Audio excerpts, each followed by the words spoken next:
right, good morning, everyone. It's lovely to see your faces. How many Easter eggs did you eat this year? Too many? I ate less than I normally do, but I'm guessing I still ate more than most of you. I find it really hard not to give in to the Easter eggs. I can't help myself. They just make it so appealing.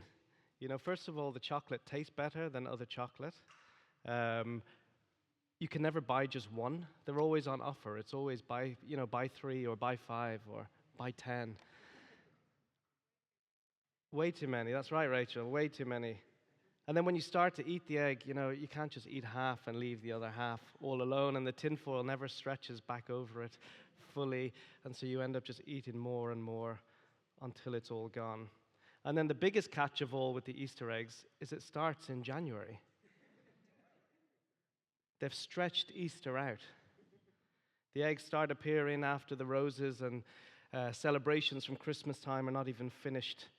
You see the eggs looking at you when you go into Tesco, begging to take you home. Growing up, I remember only getting eggs on Easter Sunday, and that was it. But Cadbury's and Lindt, they're doing something right beyond the commercial strategies, and they don't even know it, but they're stretching Easter out for longer, not just a weekend, but for months. And so should we as Christians. And so does Kate for her birthday, which also lasts for months and months. As Christians, every Sunday is Resurrection Sunday, as we celebrate what God has done. Today is the 4th Sunday of Easter, and we're going back to that resurrection morning. But on our way, we're going to stop by John chapter 10, which is the lectionary reading, which a lot of churches around the world are reading that passage today from John chapter 10. So we're going to read it together. It'll be on the screen if you want to follow it there. Jesus said, "Very truly I tell you, anyone who does not enter the sheepfold by the gate, but climbs in by another way, is a thief and a bandit. The one who enters by the gate is the shepherd of the sheep. The gatekeeper opens the gate for him, and the sheep hear his voice.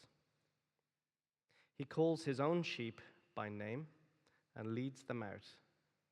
When he has brought out all his own, he goes ahead of them, and the sheep follow him because they know his voice.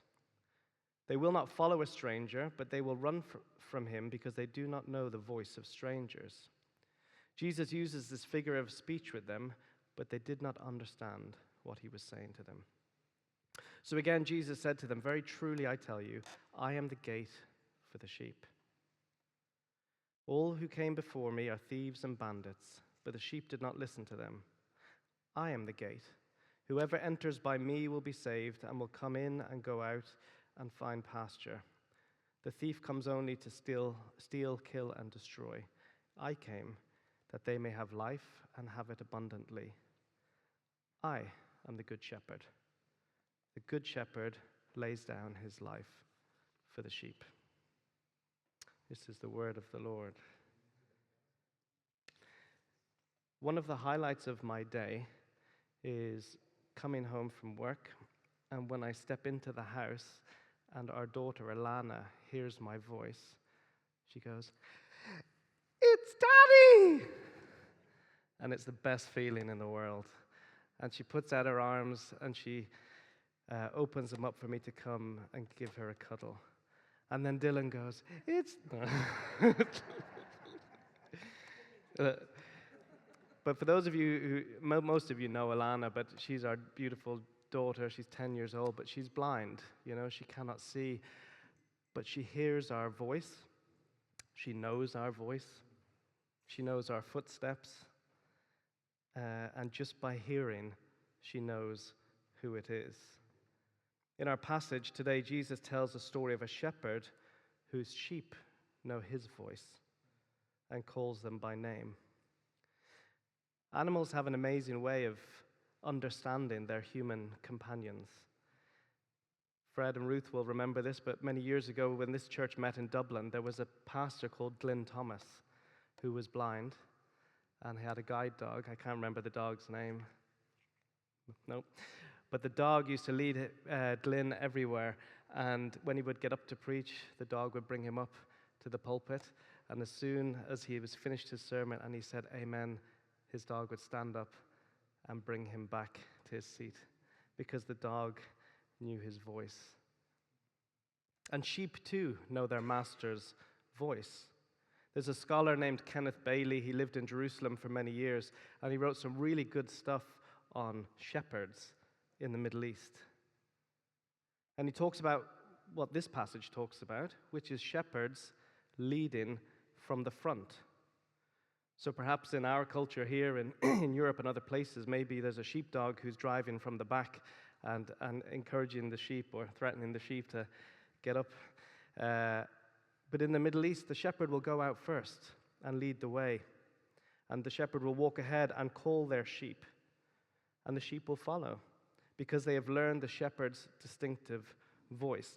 And even in communal grazing areas where you have multiple flocks intermingling around the grass and the water point, but when the shepherd begins to call them, the shepherd's sheep will follow him or her. And each sheep is known individually, as shepherds would often know each one. Each one mattered.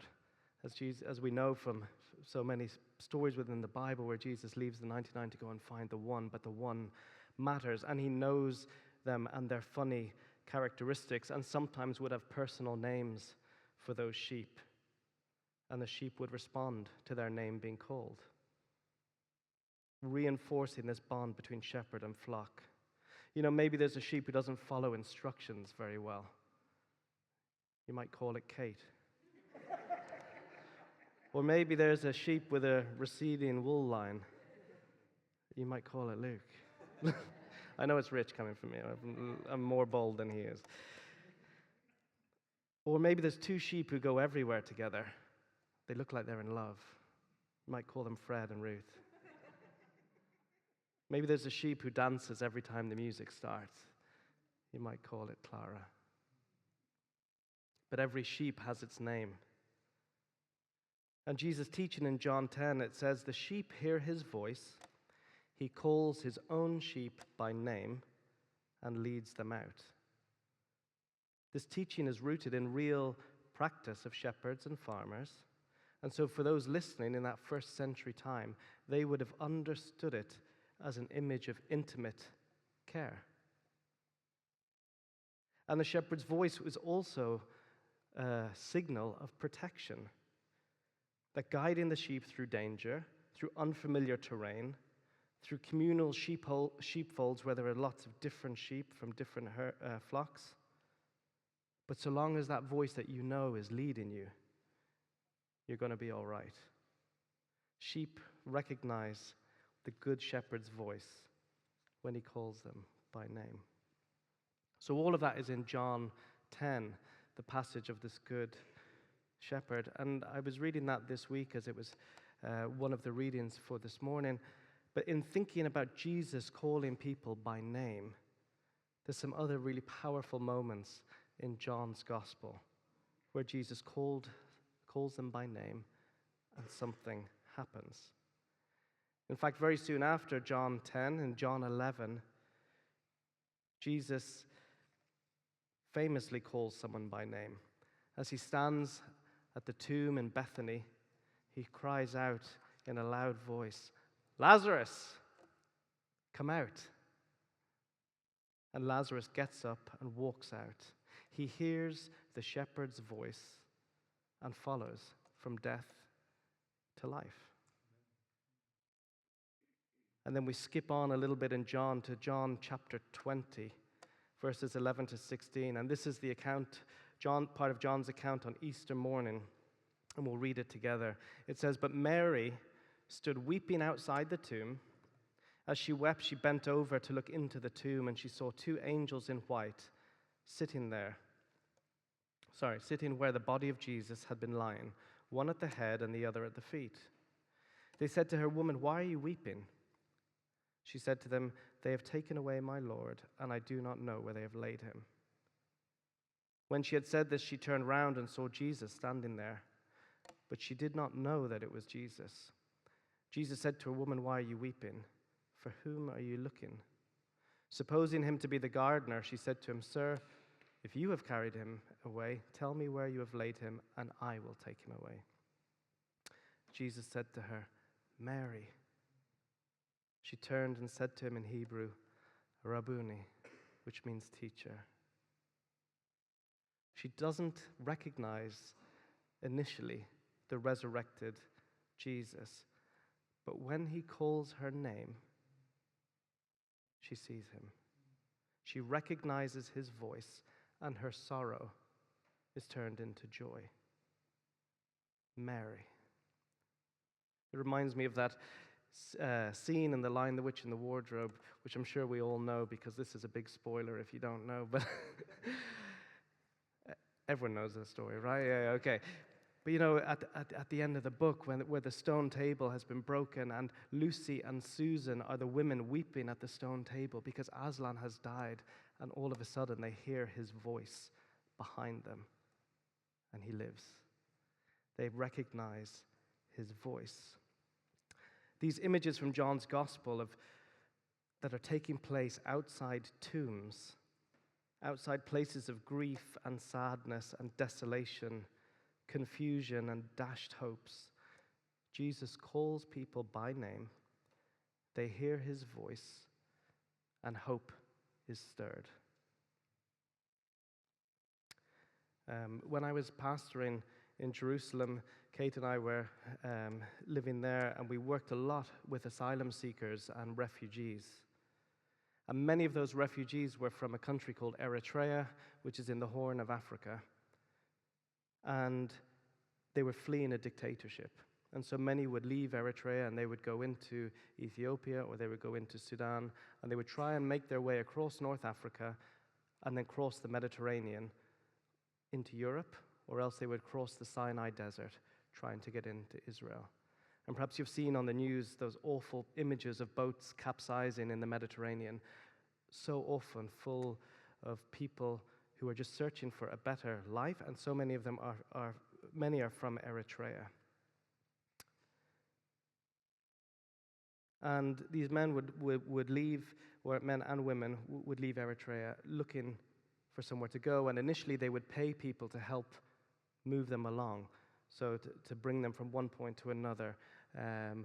And eventually those who were smuggling people realized actually there's more money to be made, and so they began to kidnap people from Eritrea, and they would sell them along this route from group to group, gang to gang, until many of these men would arrive in the Sinai Desert. And at that point, they would contact their friends or their family who were living in Israel or in Europe or somewhere, and they would say, in order to release your son, your daughter, your mother, your father, you need to pay $25,000 or $30,000. And if they didn't, then really bad things were going to happen to these people.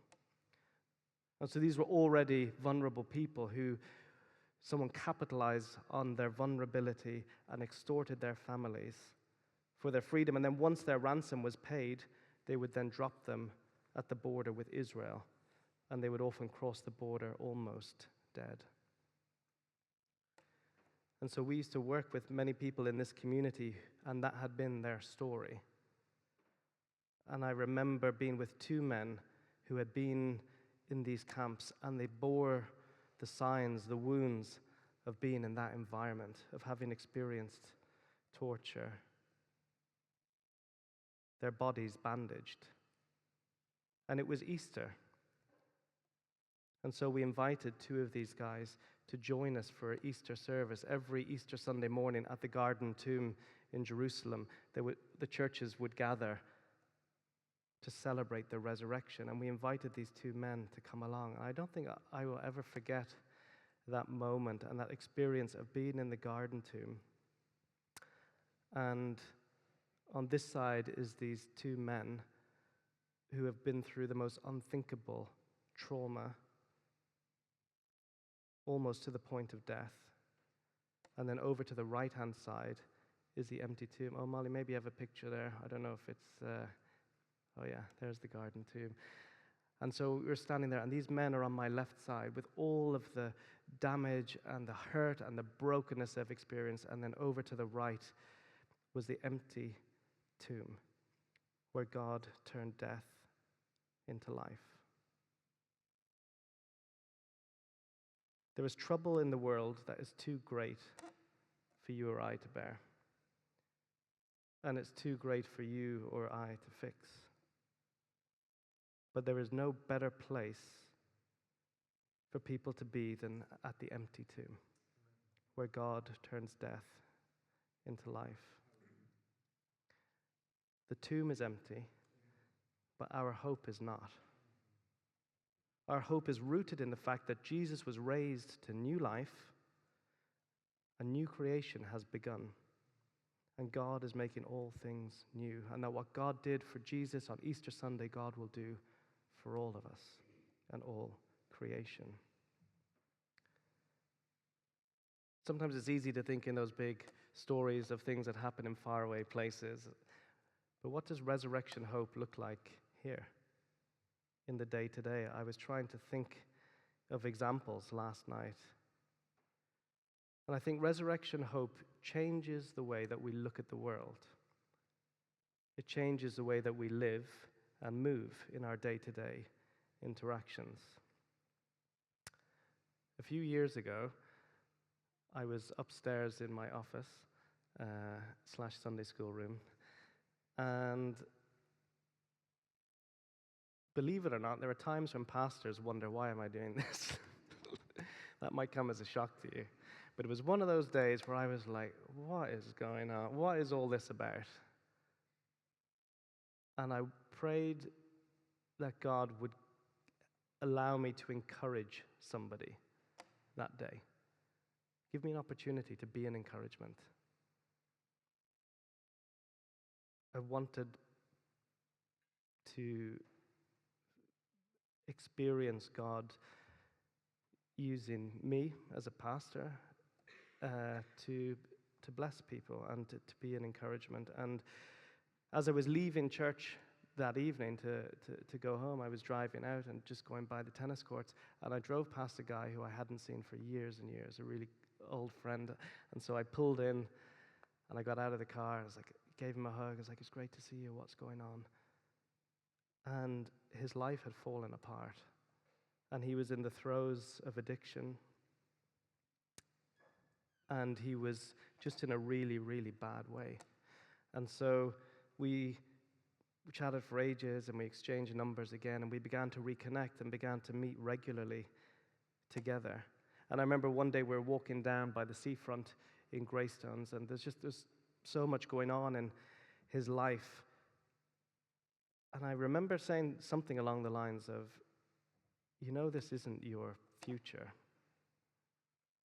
There is a better future for you than what you're living right now. And a number of months later, when he was doing much better, he sent me one of those really long voice notes. And he said something like, he was thanking me just for our friendship, and actually I benefited so much from his friendship too. But he said, you were able to see a different future for me when I couldn't picture a different future for myself. And for me, I think that's part of what resurrection hope is.